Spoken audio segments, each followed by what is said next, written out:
नमस्कार बच्चों, मैं श्रीमती गीता पी नायर, व्याख्याता वाणिज्य शासकीय उच्चतर माध्यमिक विद्यालय मर्रा से। बच्चों, आज हम व्यवसाय अध्ययन विषय के अध्याय 1 प्रबंध की प्रकृति एवं महत्व के अंतर्गत प्रबंध से क्या आशय है व प्रबंध की क्या प्रकृति है, इसके संबंध में चर्चा करेंगे। तो चलिए बच्चों शुरू करते हैं। प्रबंध से क्या आशय है। प्रबंध शब्द को अंग्रेजी में मैनेजमेंट कहते हैं। अगर मैं इस शब्द की व्याख्या करूं तो मैनेजमेंट शब्द को 3 भागों में बांटा गया है, मैनेज, मेन और टी। मैनेज का अर्थ होता है प्रबंध करना या व्यवस्था करना, मेन का अर्थ है कर्मचारियों से और टी का अर्थ है टेक्टफुली, मतलब कुशलतापूर्वक। इस प्रकार अगर मैनेजमेंट शब्द की मैं व्याख्या करूं तो कर्मचारियों से कुशलतापूर्वक कार्य कराने की व्यवस्था प्रबंध कहलाती है। बच्चों, हम सभी जानते हैं कि आधुनिक युग में उत्पादन जो है बृहत्त पैमाने पर किया जाता है। बाजार में प्रतिस्पर्धा बढ़ चुकी है और प्रत्येक उपक्रम या संगठन, चाहे वो छोटा हो या बड़ा हो, हर संगठन चाहता है, हर एक उद्योग चाहता है कि वह कम से कम लागत पर अधिक से अधिक लाभ कमाए और अपने लक्ष्यों को प्राप्त करे। अतः ये जो प्रबंध है ये इन लक्ष्यों को प्राप्त करने में बहुत ही महत्वपूर्ण भूमिका निभाता है। जिस उपक्रम, जिस संगठन की प्रबंध व्यवस्था जितनी अच्छी होती है, वह उपक्रम या संगठन निश्चित ही अपने निर्धारित लक्ष्यों को प्राप्त कर लेता है। अतः प्रबंध जो है एक महत्वपूर्ण आधारशिला है। अब ये जो प्रबंध है इसके 5 महत्वपूर्ण आधारभूत तत्व हैं, जिसे 5M कहते हैं। ये 5M है मैन, मटेरियल, मशीन, मनी और मेथड। सबसे पहला है मैन। अगर आपके पास कर्मचारी नहीं होंगे तो आप अपना जो उत्पादन है उद्योग में वो किससे करवाएंगे। अगर आपके पास सेकंड है मटेरियल। अगर आपके पास मटेरियल नहीं होगा, सामग्री नहीं होगी, तो आप उत्पादन किस वस्तु का करेंगे। थर्ड है मशीन। अगर आपके पास मशीन नहीं होगी तो आप अपनी उत्पादन व्यवस्था कैसे जल्दी करेंगे। चौथा है मनी। अगर आपके पास मैन है, कर्मचारी भी है, अगर आपके पास मटेरियल भी है, आपके पास मशीन भी है, लेकिन आपके पास मनी नहीं है, तो आप इन सारी चीजों को कैसे क्रय करेंगे, कर्मचारियों को वेतन कैसे देंगे। और अगर आपके पास ये चारों चीजें हैं लेकिन पांचवा जो आपके पास मेथड नहीं है, आपको ये नहीं पता है कि आपके उद्योग में उत्पादन व्यवस्था किस तरीके से करना है, तो निश्चित ही आपका लागत अधिक होगा और आपकी उत्पादन व्यवस्था गड़बड़ाएगी। तो किसी भी प्रबंध की जो आधारभूत तत्व होते हैं ये 5M होते हैं, man, material, machine, money and method. अब किसी भी उद्योग या संगठन का एक लक्ष्य होता है।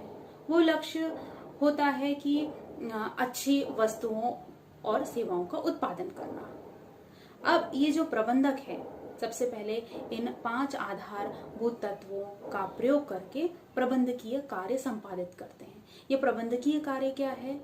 नियोजन, संगठन, नियुक्तिकरण, नियंत्रण और निर्देशन। जब ये प्रबंधक इन आधारभूत तत्वों को लेकर ये प्रबंधकीय कार्य जो है क्रमवार करते हैं, एक निश्चित तरीके से करते हैं, क्रमबद्धता से करते हैं, तब जाकर उत्पादन या संगठन का जो निर्धारित लक्ष्य है, अच्छी वस्तु व सेवा का उत्पादन, उसको प्राप्त कर पाते हैं।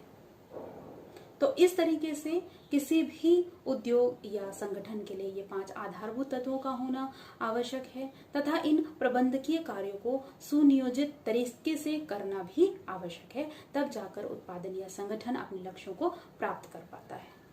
अतः अब अगर हम प्रबंध से आशय अगर कहें तो हम यह कह सकते हैं कि प्रबंध से आशय है, सामान्य अर्थ में प्रबंध का आशय व्यवस्था करने से है। संकुचित अर्थ में प्रबंध दूसरों से कार्य कराने की युक्ति, कला से है। प्रबंध द्वारा यह प्रयास किया जाता है कि उपक्रम में उपलब्ध कर्मचारियों द्वारा अच्छा से अच्छा कार्य के निष्पादन से न्यूनतम लागत पर अधिकतम लाभ को कैसे प्राप्त किया जाए। जबकि विस्तृत अर्थ में प्रबंध एक प्रक्रिया है जिसमें नियोजन, संगठन, स्टाफिंग, निर्देशन एवं नियंत्रण के मध्य समन्वय स्थापित कर लक्ष्य को प्राप्त करने का प्रयास किया जाता है। इस प्रकार हम कह सकते हैं कि प्रबंध से आशय कर्मचारियों से कार्य करवाना है तथा न्यूनतम लागत पर अधिकतम उत्पादन करना है। चलिए बच्चों, अब हम प्रबंध की प्रकृति के बारे में अध्ययन करेंगे। प्रबंध की प्रकृति में जो सबसे पहली प्रकृति है वो है प्रबंध एक जन्मजात और अर्जित प्रतिभा है। तो सबसे पहले हम इन दोनों वाक्यों को अलग कर समझने की कोशिश करते हैं। सबसे पहले हम देखते हैं कि प्रबंध एक जन्मजात प्रतिभा है।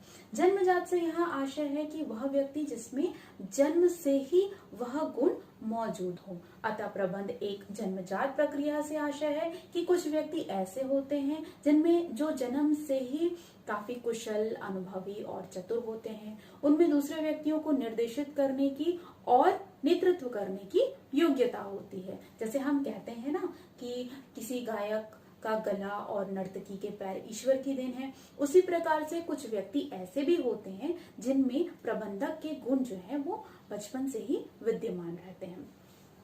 अब अगर हम अर्जित प्रतिभा की बात कहें तो अर्जित प्रतिभा से यहाँ आशय है कि वह व्यक्ति जिसमें जन्म से तो वह गुण मौजूद नहीं होते, किंतु उन गुणों को प्राप्त करने के लिए उन्होंने विशेष शिक्षा अर्जित की हो। अब हमको सभी को यह ज्ञात है कि जो हमारा जो व्यवसाय है, वो उद्योग है, उसका क्षेत्र काफी व्यापक हो चला है। हर क्षेत्र में प्रबंध की आवश्यकता महसूस की जाने लगी है और किसी भी संस्था या किसी भी उद्योग के लक्ष्य, जो निर्धारित लक्ष्य है, उसकी सफलता अच्छी प्रबंध व्यवस्था पर ही निर्भर करती है।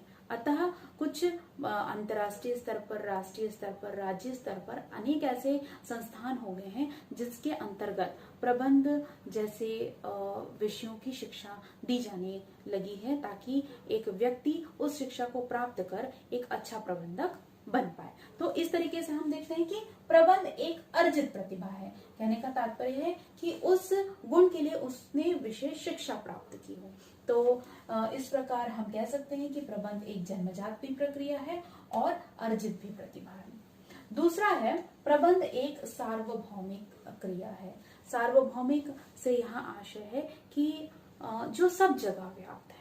तो हम चाहे किसी भी क्षेत्र में देख लें, चाहे अभी तक हम व्यवसाय की बात कर रहे थे, व्यवसाय के अलावा भी क्षेत्र हैं, धार्मिक, राजनीतिक, सांस्कृतिक, राजनीतिक, हर क्षेत्र में आज प्रबंध की आवश्यकता महसूस की जाने लगी है और प्रबंध व्यवस्था का होना भी काफी जरूरी हो गया है। तो अगर हम अपने विद्यालय की बात कर लें तो हमारे विद्यालय में जो हमारा प्राचार्य है वो एक प्रबंधक का ही कार्य करता है। स्कूल की टीम में भी प्रबंधक के कार्य आपको देखने मिलेंगे। कहने का तात्पर्य है कि हर क्षेत्र में आपको प्रबंध की आवश्यकता दिखेगी। बिना प्रबंध के कोई भी जो उपक्रम है, संगठन है, कोई भी क्षेत्र जो है अपने निश्चित लक्ष्यों को प्राप्त नहीं कर सकता। इसीलिए कहा गया है कि प्रबंध क्या है, एक सार्वभौमिक क्रिया है। तीसरा है प्रबंध एक गत्यात्मक क्रिया है। गत्यात्मक क्रिया का तात्पर्य है कि प्रबंध एक गतिशील प्रक्रिया है। जैसे हम जानते हैं कि प्रबंध के अंतर्गत जो विभिन्न कार्य हैं, जैसे नियोजन, नियंत्रण, नियुक्तिकरण, संगठन, समन्वय, ये सारी जो क्रिया है प्रबंध के अंतर्गत हमको देखने को मिलती है। इसके अलावा ये गतिशील भी प्रक्रिया है क्योंकि यहाँ पर नई नई आधुनिक तकनीकों को और अनेक नए जो अनुसंधान है उनकी खोज की जाती है और नए नए कार्यों को करने के लिए बढ़ावा मिलता है कि किस तरीके से नई नई खोजें और अनुसंधान कार्य करके उत्पादन व्यवस्था को मजबूत किया जाए और किस तरीके से प्रबंध के क्षेत्र को और आगे बढ़ाया जाए। तो इस प्रकार प्रबंध एक गत्यात्मक प्रक्रिया है। प्रबंध एक पेशा है। सबसे पहले पेशा जानना हमको आवश्यक है कि पेशे से यहाँ तात्पर्य होता है कि वह व्यक्ति जिन्होंने किसी विषय में विशिष्ट ज्ञान अर्जित किया हो और फिर आगे चलकर वह दूसरे व्यक्तियों को निर्देशित करता हो, उनका मार्गदर्शन करता हो। उसी तरीके से प्रबंध को आजकल एक पेशा माना जाने लग गया है। वैसे तो विकसित जो राष्ट्र हैं जैसे अमेरिका, जापान, रूस, उसमें तो प्रबंध को एक पेशे का दर्जा ही दे दिया गया है। अब भारत में भी प्रबंध को एक पेशे के रूप में देखा जाने लगा है, क्योंकि हमको ज्ञात है कि हर क्षेत्र में आजकल किसकी आवश्यकता है, प्रबंध की आवश्यकता है। और किसी भी संगठन या किसी भी उद्योग या कोई भी संस्था को अपने निर्धारित लक्ष्यों को प्राप्त करना है तो एक अच्छी प्रबंध व्यवस्था, एक अच्छा प्रबंधक होना जरूरी है। इसलिए प्रबंध एक क्या है, पेशा है। पांचवा हम देखते हैं प्रबंध विज्ञान एवं कला दोनों है। यहाँ हम सबसे पहले दोनों को अलग करके जानने की कोशिश करेंगे कि प्रबंध विज्ञान है और फिर प्रबंध कला है। विज्ञान से मतलब होता है किसी भी विषय का क्रमबद्ध ज्ञान जो सिद्धांतों पर आधारित है। तो यहाँ अगर हम प्रबंध को विज्ञान माने तो हम देखेंगे कि प्रबंध इसलिए विज्ञान है क्योंकि इसमें अध्ययन की क्रमबद्धता है, कारण और परिणाम के मध्य जो है संबंध स्थापित किया जाता है। प्रबंध के अंतर्गत विभिन्न नियम और सिद्धांतों के अनुरूप कार्य किया जाता है। प्रबंध के अंतर्गत हम देखते हैं कि अनुसंधान की सुविधा भी होती है। तो इस तरीके से हम कह सकते हैं कि प्रबंध जो है विज्ञान है। अब अगर हम कला की बात करें कि प्रबंध एक कला है, तो किसी भी क्षेत्र में कौशल अपना दिखाना, सैद्धांतिक ज्ञान अनुभव प्रदर्शित करना, वह कहलाता है कला। अब प्रबंध कला कैसे है, क्योंकि प्रबंध के अंतर्गत ही किसी कार्य को किस प्रकार से श्रेष्ठ विधि से करना है, ये हम कला के अंतर्गत करते हैं।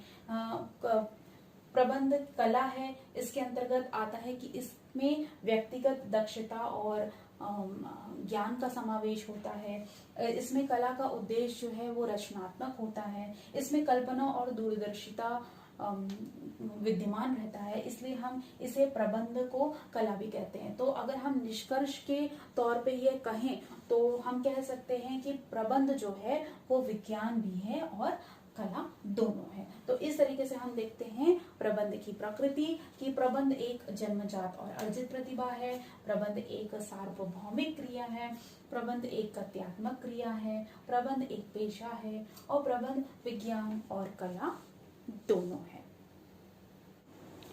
बच्चों, आज जो हमने पढ़ा उससे संबंधित अभ्यास के प्रश्न दिए हैं, इन्हें आप नोट कर लेंगे। लघुत्तरीय प्रश्न में पहला प्रश्न है प्रबंध से क्या आशय है। दूसरा प्रश्न है प्रबंध सार्वभौमिक है, स्पष्ट कीजिए। तीसरा प्रश्न है प्रबंध कला व विज्ञान दोनों है, समझाइए। और चौथा प्रश्न है प्रबंध एक जन्मजात एवं अर्जित प्रतिभा है, समझाइए।